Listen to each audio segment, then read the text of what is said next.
বলছি আইপ্যাকের যে মামলা শুনানি পিছলো, আদালতের বিষয়ে আমাদের কিছু বলার নেই। আদালত আর ইডি বলবে কেন পেছলো, কি পেছলো না পেছলো।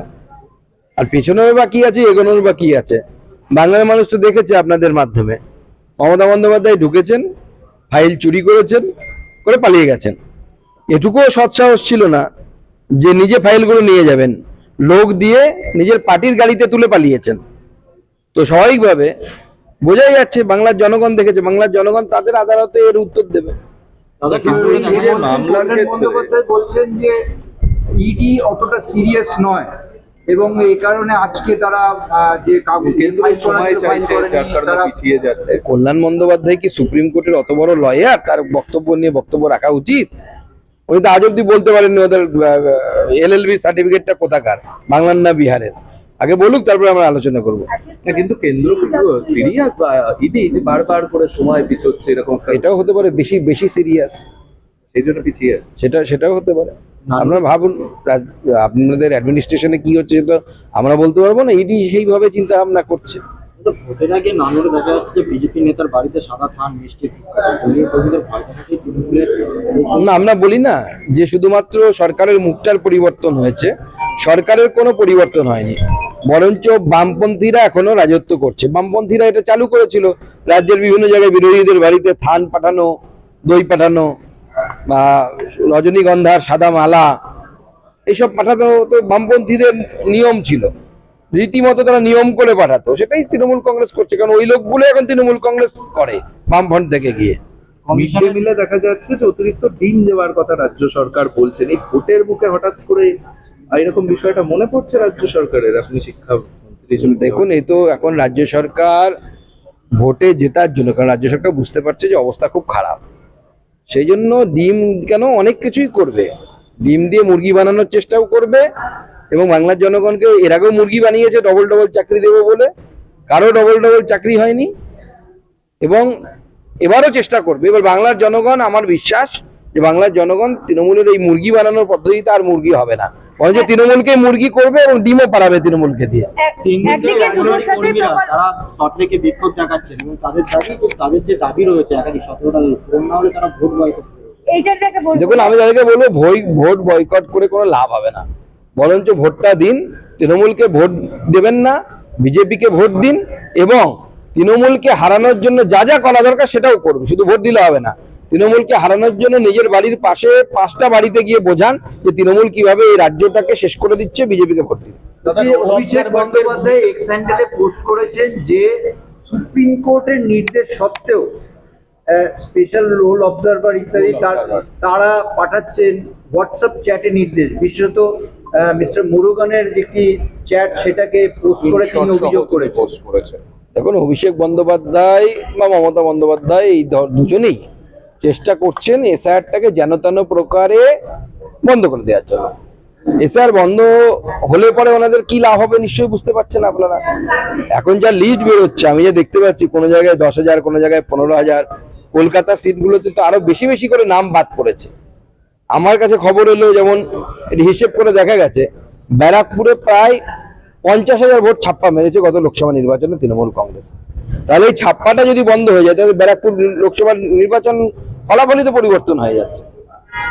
সায়ন বন্দ্যোপাধ্যায় বলছেন, সেটা হলো যে বিজেপি দিল্লির কেন্দ্রীয় টিম থেকে ফোন পেয়েছি, আমার নম্বর কোথা থেকে পেলো জানি না, ফোন করে লোক দেখে দল বদলের চেষ্টা করছে। এখন প্রথম কথা হচ্ছে, ওনাকে বলুন বিজেপির কেন্দ্রীয় টিম ওরকম যাকে তাকে ফোন করে না।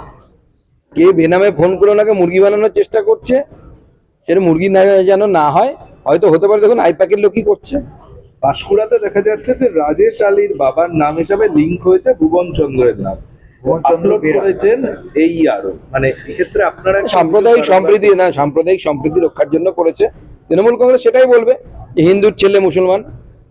উত্তরবঙ্গে জলপাইগুড়িতে একটা জামিন মঞ্জুর করেছে, সেই মঞ্জুরটা হয়েছে সিএ তে। সেই মহিলা আবেদন করেছিলেন, অনুপ্রবেশকারী হিসেবে তাকে পুলিশ গ্রেফতার করেছিল। এবার সেই সিএ এর সুফল সেই মহিলা পেলেন। না, আমি ধন্যবাদ জানাবো আদালতকে, কারণ আইন অনুসারে এটাই হওয়া উচিত। কারণ শুধু সিএ এর আইন নয়, 24 সাল পর্যন্ত, সিএ তো 14 পর্যন্ত অ্যাপ্লিকেবল, 24 সাল পর্যন্ত কোনো উদ্বাস্তু যদি বাংলার মাটিতে ঢোকেন উইদাউট পাসপোর্ট উইথ পাসপোর্টে, তাদেরকে ডিপোর্ট করার কোনো জায়গা নেই। এবার যে যাবে না ডিপোর্ট করা, কেন্দ্র সরকারের ফরেনার্স অ্যাক্ট বলছে। তো ডিপোর্ট করার জন্যই অ্যারেস্ট করা হয়। তো ডিপোর্ট যখন অবৈধ হয়ে গেল 24 সাল পর্যন্ত, তাহলে অ্যারেস্টও অবৈধ হয়ে যাবে। আজও পশ্চিমবঙ্গের বিভিন্ন জেলায় জেলায় এবং এখানে দমদমে প্রচুর উদ্বাস্তু পরিবার হিন্দু, তাদেরকে গ্রেপ্তার করে রেখেছে মমতা বন্দ্যোপাধ্যায়ের পুলিশ। আমরা আদালতে গেছি, আমাদের তরুণজ্যোতি তিওয়ারি সেটা মামলা লড়ছেন। আগামী দিনে এদেরকেও বের করবো, আমরা সমস্ত হিন্দুদেরকে বের করবো। এনআরওর ক্ষেত্রে যে অভিযোগ আপনারা এতদিন করতেন যে সরকারি কর্মচারীদের ইচ্ছা করে তারা ভুল করছে, এক্ষেত্রেও কি সেইটাই ঘটেছে? না না, একদম। এই তো তৃণমূল কংগ্রেসের কথায় বহু এই আরো কাজ করেছে। আপনারা দেখলেন তো কতজন সাসপেন্ড হয়েছে, এফআইআর হচ্ছে তাদের কাছে। তো এই বর্তমান পরিস্থিতি মুখ্যমন্ত্রী বলছে ওদেরকে প্রমোশন দেবে। প্রমোশন আপনি দেওয়ার জায়গায় থাকবেন না, বাংলার জনগণ আপনাকে ডিমোশন দেবে। বলছি আরেকটা মগলাহাটি দেখা গেছে জন্মের আগে থেকে বার্থ সার্টিফিকেট রেজিস্টার হয়ে গেছে। হাফিজুর রহমান হালদার 30শে অক্টোবর 1990 জন্ম, কিন্তু বার্থ সার্টিফিকেটে তার 2 মাস আগে তার ইয়ে হয়ে গেছে। দেখুন, আমরা গল্পে শুনেছি যে রাম জন্মের আগেই নাকি রামায়ণ বাল্মীকি লিখে ফেলেছে। নতুন রাম পশ্চিমবঙ্গে তৃণমূলের রাম, এগুলো সব স্বাভাবিকভাবে তাদের জন্মের আগেই রামায়ণ মানে বার্থ সার্টিফিকেট লেখা হবে। মুরুগানের বিরুদ্ধে তোপ রাখলেন অভিষেক বন্দ্যোপাধ্যায়। স্ক্রিনশট শেয়ার করে বিস্ফোরক দাবি, সুপ্রিম কোর্টের নির্দেশ মানছে না কমিশন। কঠোর আইনি ব্যবস্থা হুঁশিয়ারি। যা দেয়ার করুন না কেন, সি মুরুগান একজন আইএস অফিসার। অভিষেক বন্দ্যোপাধ্যায় এবং তার দলবল সি মুরুগানের সম্পর্কে যদি খোঁজ নেন জানতে পারবেন তাকে আজ অব্দি ডিএম হতে দেয়নি, শুধুমাত্র তিনি পার্টির কথায় উঠবেন বসবেন বলে। আর আমি মনে করাতে চাই যে এরা আবার ইন্ডি জোটে আমাদের ডিএম কে তাদের বন্ধু যারা তামিল অস্মিতার কথা বলে, তামিলিয়ানদের কথা বলে। সি মুরুগান কিন্তু একটা তামিল, সে তামিল হয়ে পশ্চিমবঙ্গে অত্যাচারের শিকার হয়েছে মমতা বন্দ্যোপাধ্যায়ের দ্বারা। মায়াপুরে আজকে অমিত শাহ পৌঁছেছেন। তৃণমূল বলছে যে আপনারা ধর্মীয় আবেগকে ব্যবহার করছেন, এবং সে কারণে এতদিন তো মনে পড়ে না মহুয়া মৈত্ররা বারবার বলছে। ওই রেড রোডে মমতা বন্দ্যোপাধ্যায় তো নামাজের সময় তো কি ওখানে বিজ্ঞান গবেষণা করে আসেন। ওটা সাম্প্রদায়িক সম্প্রীতি পালন করতে যান না, বিজ্ঞান গবেষণা করতে যান, সেটাকে উত্তর দিতে বলুন। মাথায় একটা ঘোমটা না কি পরেন, হাত এরকম করে কি সব বলেন বিড়বিড় করে আরবিতে।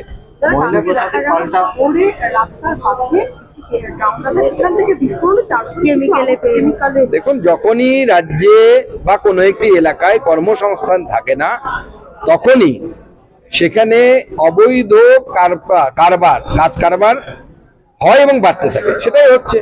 পশ্চিমবঙ্গে কাজ নেই, কোথাও বোমা কারখানা অবৈধ, কোথাও কেমিক্যাল কারখানা, এই ধরনের অবৈধ কারবার হবে, মানুষ মারা যাবে। আর তৃণমূল কংগ্রেসের নেতারা লক্ষ লক্ষ বেকার যুবককে লাইনে দাঁড় করাবে রোদের মধ্যে, নিজেরা এসি ঘরে বসে নিজেদের ছেলে মেয়েদের ভবিষ্যৎ করবেন। এটাই তো এই রাজ্যের এখন বর্তমান পরিস্থিতি। রাজ্য জুড়ে যুবসাথী পাল্টা যুব আড্ডা। হ্যাঁ, যুব আড্ডা আমাদের বহু আগের প্ল্যান। যুবসাথী তো রিসেন্টলি ওরা করলো, যুবসাথীও ফ্লপ করবে। যুবসাথীর একটা পয়সাও দিতে পারবে না। বাজেট কোথায়?